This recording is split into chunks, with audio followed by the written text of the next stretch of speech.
नमस्कार दोस्तों, यहाँ पर आप लोग देख सकते हैं मेरे पास ना 7th क्लास के छात्रों के लिए वार्षिक परीक्षा का गणित का ओरिजिनल क्वेश्चन पेपर है। और आपको पता है ना 12 मार्च के दिन वार्षिक परीक्षा आपका होने वाला है। यह वही परीक्षा है कि जब आप इस परीक्षा को दोगे तो 8वीं क्लास में जाओगे, अगर ये परीक्षा नहीं दोगे तो 8वीं क्लास में नहीं जाओगे। तो मैं आपको दोस्तों अच्छे से बता देता हूँ पूरा ओरिजिनल क्वेश्चन वार्षिक परीक्षा का, देख सकते हैं कहीं भी कोई भी आपको दिक्कत नहीं होगा और एकदम यही सेम टू सेम आपका क्वेश्चन पेपर मिलेगा, है ना। तो आप लोग जल्दी से चैनल को सब्सक्राइब कर लीजिए, क्योंकि आपको कहीं भी वीडियो 7वीं क्लास का, 8वीं क्लास का, 6वीं का कहीं भी नहीं मिलेगा, सिर्फ हमारे ही चैनल पर मिलेगा। ठीक है, तो समझ गए होंगे। चलिए हम शुरू करते हैं और आपको अच्छे से बता देते हैं।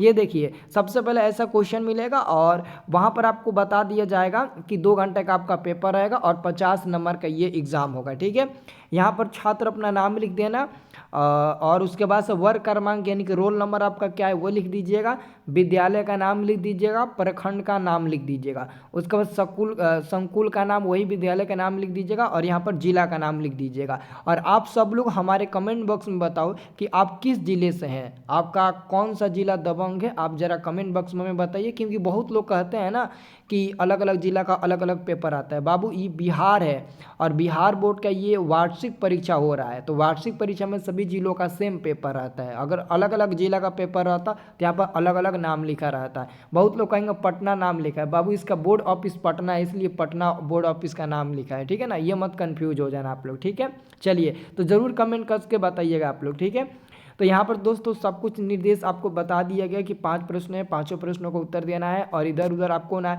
इस पर गांज गुज ज़्यादा नहीं करना है। देखिए, आपसे पहला नंबर क्वेश्चन पूछा गया कि कोष्टक में सही विकल्प चुनकर खाली जगहों को भरिए। तो देखिए, यदि भूमितल से कुएं की गहराई 47 मीटर है तो कुएं की गहराई को प्लस 47 मीटर के द्वारा व्यक्त किया जा सकता है। मतलब कि गहराई अगर 47 है तो प्लस होगा, माइनस में थोड़ी ना होगा, प्लस में होगा। अगला है, रवि ने एक बोतल में से 2/3 भाग पानी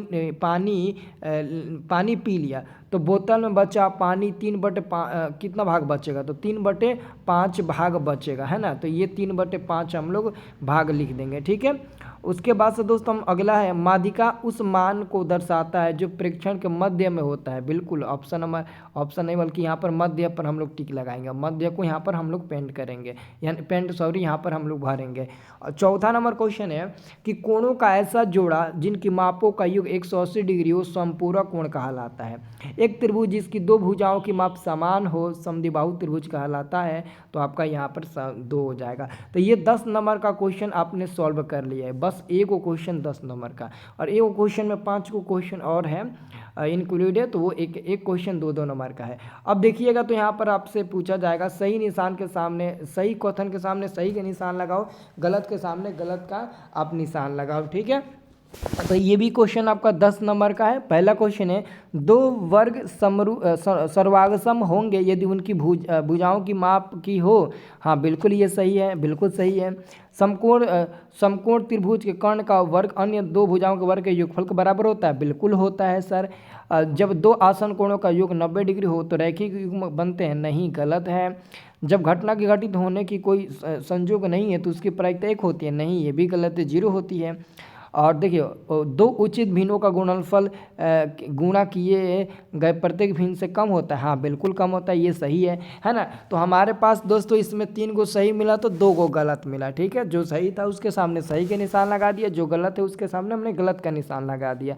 देखिए, आप लोग ना जब तक ये परीक्षा नहीं देंगे तब तक आप बाबू 8वीं क्लास में नहीं जाएंगे, इसलिए परीक्षा ज़रूर दीजिएगा। और आपका कौन दोस्त है जो कि आपके साथ पढ़ता है, आप अपने दोस्त के पास भेज दीजिए। आपका कोई ना कोई दोस्त तो ज़रूर होगा जिसके बिना मन ही आपको नहीं लगता होगा और ना ही उसके बिना आप कभी स्कूल जाते होंगे। तो उस दोस्त का नाम कमेंट करके बताओ, और नहीं तो उसके पास इस वीडियो को शेयर कर दो। ठीक है ना, क्योंकि आपका जुड़वा यार है ना वो, तो उसके पास भेज दो। ठीक है, तीसरा नंबर क्वेश्चन है, स्तंभ अ को स्तंभ ब के साथ सही सही मिलान कीजिए। मतलब ये स्तंभ अ हो गया, स्तंभ ब हो गया। स्तंभ अ को हम लोग इसके साथ लाएंगे क्योंकि -8 और -6 को गुणा करेंगे तो प्लस में 48 मिल जाएगा। ठीक है, और -6 और प्लस फिर -6 तो ये -48 ये भी हो जाएगा, है ना।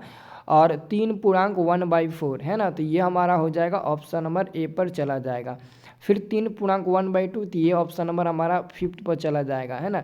चित्र में ए बी समांतर सी डी, तो ये हमारा आ जाएगा कितना, तो यह हमारा आ जाएगा 48 डिग्री। यहाँ पर चित्र में देख लीजिएगा 48 डिग्री, यानी कि कोण सी का मान 48 डिग्री मिलेगा, तो यहाँ पर यह चल जाएगा 4th पर, ठीक है।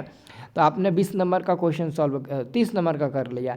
अब देखिएगा तो चौथा नंबर क्वेश्चन है, ये अकेले दोस्तों क्वेश्चन ना 2 क्वेश्चन है और 5 नंबर का एगो क्वेश्चन है, ठीक है। तो पहला क्वेश्चन है, नीचे दिए गए चित्र में एल समांतर एम हो तो कोण एक्स का मान ज्ञात करें। अगर ये मन करे तो ये बनाओ, अगर ये मन नहीं करे बनाने के लिए तो नीचे वाला बना लो। निम्न त्रिभुजों में अज्ञात भुजा की मान ज्ञात करें। यानी कि दोस्तों ये 12 बी का काम करेगा, 13 एच का काम करेगा कर्ण का, और 12 बी यानी कि आधार का काम करेगा, एक्स यानी कि पी हो गया, लंब हो गया। तो लंब का मान निकाल लेते हैं, एक्स का मान निकाल लेंगे तो कितना मिल जाएगा, 5 सेंटीमीटर मिल जाएगा। देखो यहाँ पर हम निकाल दिए हैं। आपको पाइथागोरस पर में पता होगा, एच बराबर फार्मूला क्या होता है, अंडर रूट में आपका होता है P square plus B square, नहीं एच, हाँ P square plus B square, यही फार्मूला होता है। बट यहाँ पर ये फार्मूला नहीं यूज करना है, आपको पी वाला फार्मूला यूज करना है। तो पी बराबर अंडर रूट में H square minus B square formula use करो। एच का मान 13 तो 13 का स्क्वायर, बी का मान 12 तो 12 का स्क्वायर, वही मैंने सॉल्व किया। तो एक्स का मान हमारा मिल गया 5 सेंटीमीटर। अब देखिएगा ख नंबर में कह रहा है कि सरोज के घर में 1.50 लीटर दूध खरीदा जाता है। वह दूध को गिलास में रखना चाहती है। प्रत्येक गिलास में अधिकतम 0.25 लीटर दूध रखा जा सकता है। उसने कितने गिलास की आवश्यकता पड़ेगी, उसे कितनी गिलास की आवश्यकता पड़ेगी, या तो ऊपर वाला बना लो, है ना, 6 को गिलास की आवश्यकता पड़ेगी, ऐसा ही मेरे को दिख रहा है, या तो नीचे वाला बना लो। तो हम नीचे वाला बनाए हैं, सबसे आसान हमको लगा। आसान तो ऑलरेडी ऊपर वाला है, बट मैंने अथवा वाला बनाया। रोहित 1.1/4 किलोग्राम सेव 100 रुपये में खरीदता है। ये बताइए कि सेव का मूल्य प्रति किलोग्राम क्या होगा, है ना। तो रोहित 1.4 kg सेव 100 रुपये में खरीदता है। तो ये हो जाएगा 5/4 kg बराबर 100। तो 1 kg का मूल्य क्या हो जाएगा, तो 100/5/4। ये काट पुट कर निकालें तो 1 kg का मूल्य हो जाएगा 20 रुपये सेव का। तो 20 रुपये किलो सेव का जी, अगर 20 रुपये किलो होता तो हम 2-4 किलो मंगा लेते हैं, है ना। अब आपका एक और क्वेश्चन है बाबू, यहाँ पर वो धुंधला दिखाई दे रहा है, लेकिन यहाँ पर एक और ऑप्शन दिया गया है कि या तो ये वाला बनाओ या तो नीचे वाला बनाओ। तो ऊपर वाला साफ नहीं दिख रहा है, इसलिए मैंने नीचे वाले क्वेश्चन को बना दिया, है ना।